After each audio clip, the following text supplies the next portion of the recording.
Welcome to this episode of The Situation Today with Gulf Business. I'm Misha Salyan, the editor. And our guests today are Ali and Amira Sajwani, the co-founders and co-creators of Amali Properties.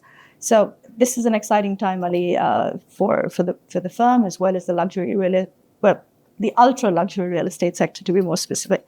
So if you could tell us a little bit about the journey from the time that you thought about the company, starting it, and into its journey now, and the realization of your dream with the launch of the villas. So we envisioned the project around 16 months ago. Me and Amira love going to the beach. Our favorite spot is in Palm Jumeirah. There's a restaurant there called Shimmers. And we were sat there like we do most weekends. And we tend to travel a lot to island destinations, like the Maldives, Seychelles, etc. And we were thinking, why can't we bring that experience to Dubai? Why do we have to keep traveling every few months? And just across a few hundred meters away or a few kilometers away, you could see the world islands. Pristine beaches, crystal clear waters. We rented a boat the next day. We headed over and we fell in love. And we realized it was a very underappreciated destination in Dubai. And that's where we came up with the idea of let's create a project where every day feels like a vacation. So every day when you go home after work, you feel like you can truly relax and unwind and be with your family. And that's where we came up with the idea. So at the time, we found two islands which we really liked, São Paolo and Uruguay.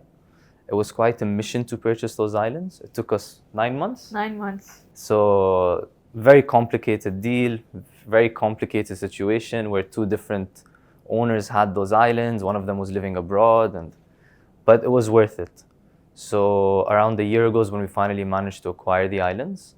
And then, usually when you design a project, it takes a few months. We spent almost 9 months designing this project. We went into every detail, the architecture, the landscaping, the finishes. Really, we've designed the project to be somewhere where we can end up or envision ourselves living ourselves. So there was a lot of attention to detail. And we're quite proud with how it's turned out. Oh, that's great to hear. But, I know that you work very closely and your ideas blend. You have a lot in common. How does that reflect in this project? I mean, me and Ali have always been very close since a young age, and we have very similar tastes as well.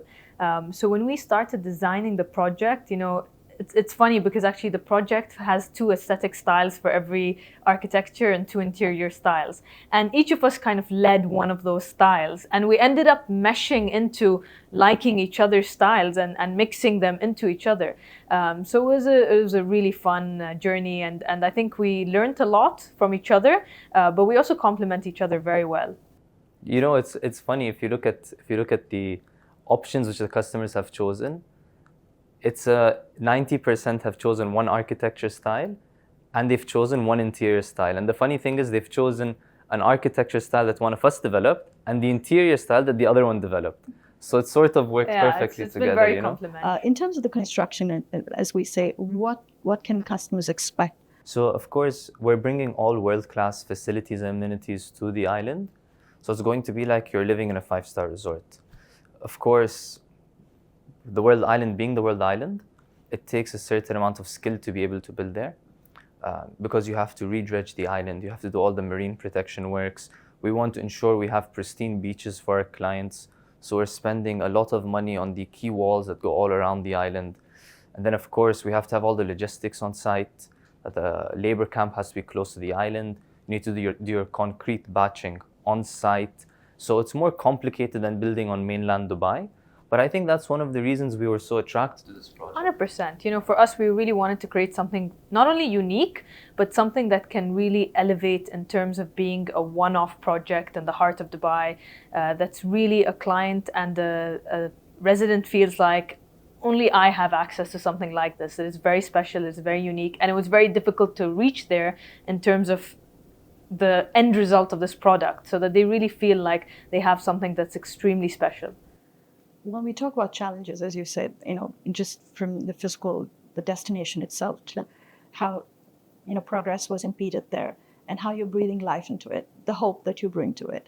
Could you shed some light on what you see happening there now? So if you look at the name of our company, it's called Amali, which I think complements very well with the story of the world island so far. It's bringing hope to the project in a way. We've been quite successful with our sales. We're quite happy with that.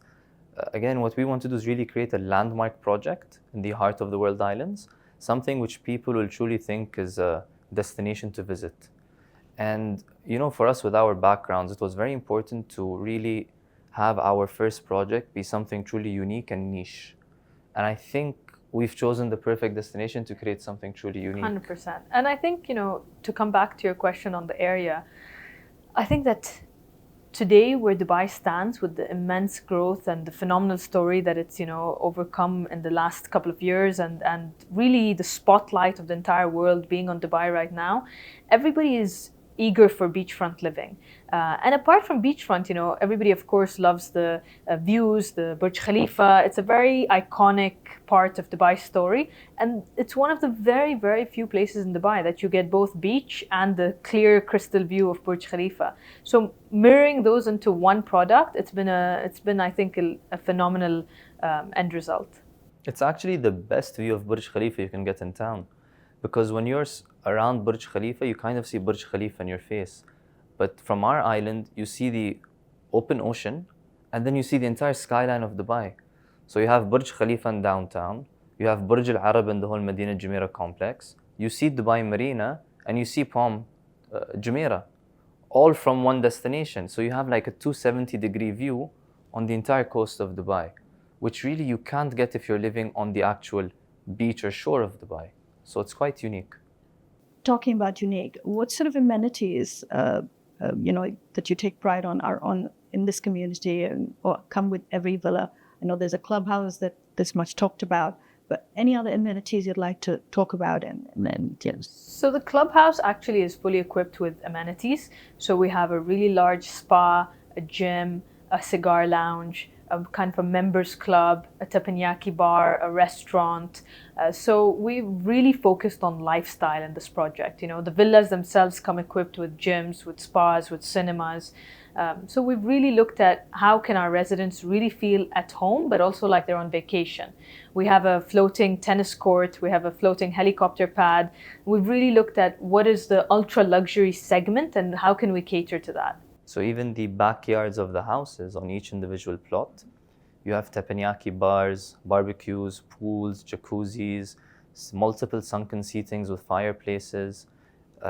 Most of the villas have direct access and berths, such that if you own your own speedboat or yacht, you can park right in front of your house and you walk off your boat onto your private beach and into your villa. Where in Dubai today, even the most high-end developments have a shared public marina. So you don't come out of your house into your boat directly. But with us, you come off your boat and directly walk into your house. So it's quite unique in that sense. Look forward to a tour of the place. In terms of sales, I believe 20 of the 24 villas that have been introduced are already sold. So if you could talk a little about it, Amira. Yeah, actually, as of today morning, 21 have been sold. Oh, congratulations. And, you know, it's been phenomenal. I mean, we started kind of an early pre-launch just 2-3 weeks before the actual official launch, which was very recent.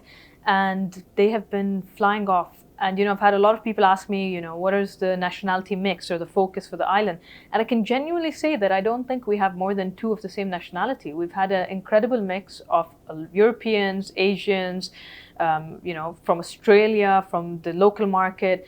So we've had a really good mix and we've had a lot of interest that, in fact, today we've started turning away interest because of, you know, being sold out on certain typologies.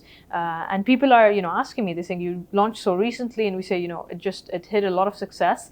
I think because of the price point and being reasonable relative to where Dubai's beachfront is, as well as having an real island destination where you feel like you can unplug, whereas today, you know, the city's become so robust and so energetic and full of life. I think it's been a real hit in the market, and a lot of people keep asking for more as well. Dubai itself, as a, you know, we see that the ultra luxury residential property market is really on the uptick.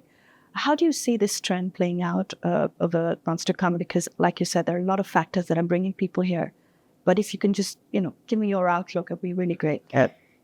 You know, I'll tell you, a lot of people are saying, you know, Dubai has grown so much, the prices have come up so much. I think the right way to look at that is that Dubai was perhaps underappreciated a few years ago.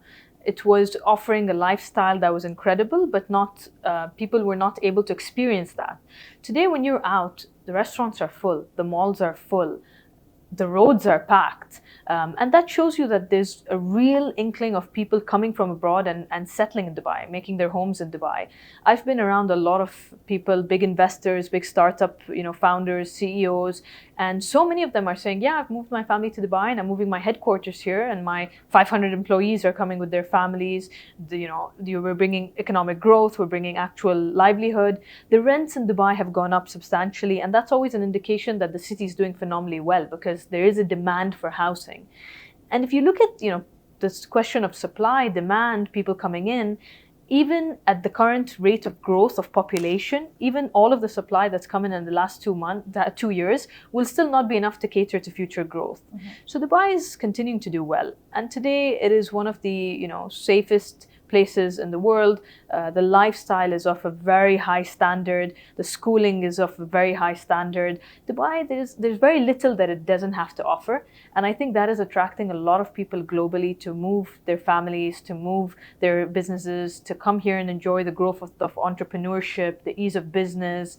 And that's making a huge impact on the market, And in terms of the ultra luxury segment, I think that will continue to grow as well, because the clientele for that kind of a product are starting to move here with their families. So it's an end user product today, and an end user product will always do well in a market. And it's still cheap if you compare Dubai to its peers. Today, if you look at the peer group for Dubai, it's cities like New York, London, Hong Kong, Shanghai. If you compare Dubai's property prices to those cities, we are still at least 50% below. And you're getting better service, less tax, better lifestyle, better security, at less than half the price.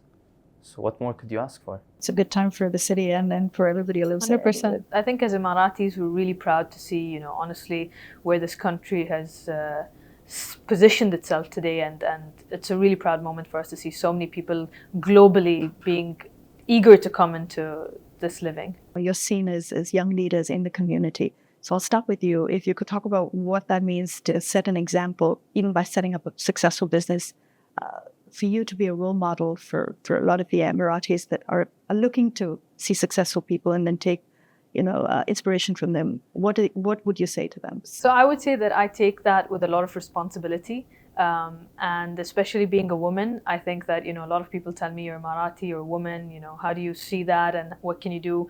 I see that giving back to the community and being a role model in any way that we can help and we can contribute is very important.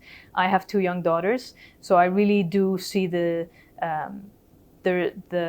role that I can play in cultivating their lives and someone to look up to, someone to want to be that. And definitely it's a huge honor for me to be in a position where I could possibly influence others. And I take that with a lot of responsibility. And we really do, I do focus on, I was recently on Shark Tank, and we're trying to help these young entrepreneurs and founders and fueling them, not just financially, but from a point of experience and guidance. And I think it's amazing. The advice I would give to younger entrepreneurs is find what you love. Because if you're doing something you truly enjoy, it doesn't feel like you're working. A lot of people today get stuck in this sort of 9 to 5 doing something they don't enjoy, and you'll never excel at doing something you don't enjoy. So for example, with me, I love design and I enjoy operations. Amira loves sales. I don't get involved in the sales, and in the operations, I have my flexibility and space. So it's about really finding what you truly enjoy doing and then giving it your all. And we say in Arabic, al-arzaq min indallah. That means you'll get what you're meant to get regardless. It's up to you to put in the effort, and the rest is in God's hands. What's important for you is to just try your best, work hard, and inshallah you succeed. What is the legacy that either of you hope to set for Amali Properties alongside, your other responsibilities? I think for us, Amali Properties as a brand will always focus on ultra high-end beachfront living. That's the essence of the brand. It's about creating really tranquil and serene experiences for our customers. Luxury isn't excess. Luxury isn't using the best marbles or the most expensive materials. Luxury is creating truly a space where you can live in a relaxed way with your family, It's giving our customers that freedom. And that's what the brand will always focus on. So really niche products, focusing on the ultra high end of the market and beachfront living. I think that was put exactly and eloquently as a vision could be put. And that is definitely the area of the market that we're looking at and the niche that we want to create in terms of a legacy and a brand. Ali, described luxury very well, and that's his version. What do you and how do you define luxury? I think luxury today is a place where you can feel at home and you can also feel proud of where you're going at the end of every day. I think luxury is defined differently for different people in terms of what they like and taste and aesthetic. But luxury is truly having something special that you can call yours and you can be excited to go to every day, not just once or twice. It's something unique and different and very inspired by the surroundings that are there. How would you define leadership and the values that are important to you? So defining leadership, I think for me, is creating an environment and a group of people that are as passionate as you to pursue a single vision that you've set and that you're all aligned towards. And for those people to feel like they're part of a story, to feel like they're part of a journey and part of a vision and a dream that's coming to life. So, me and Amira have 180-degree different leadership styles in the way we manage people. And there's no wrong way to do it. And that's why I think we make great partners, because we really complement each other in the way we do things. I think leadership is really keeping people on their toes, attention to detail. Nobody should have the chance to relax and feel like, oh, today's going to be a relaxing day. And you as a leader need to inspire that. If you as a leader are very relaxed with your team, they will take the same attitude. If you're on top of your business and you're constantly pushing them, they will follow suit. So my close team, which works directly with me, for example, they get WhatsApp messages from me at 5:30 in the morning, and they answer at 6 a.m. They wake up at 6 a.m. to be fair with them, and they answer me. And if I send them a WhatsApp at 11 p.m., my close team answers me by 11:30. And I think that's important, to make sure the people around you who are working closely with you have the same mindset, because to deliver what we want to deliver, you can't be doing a 9 to 5 and saying, okay, I'm going to switch my phone off at 5 p.m. or else you won't be successful. 3 words that you'd like to describe Amali Island by. You go for that one. You have the big words. Your English is better. No than worries. mine. I'll actually use very small words for it. A dream, a hope, and a home. That's 6 words, no? No, dream, hope, home. Okay. So when you talk about more, what's next for life? We have to keep some things a secret.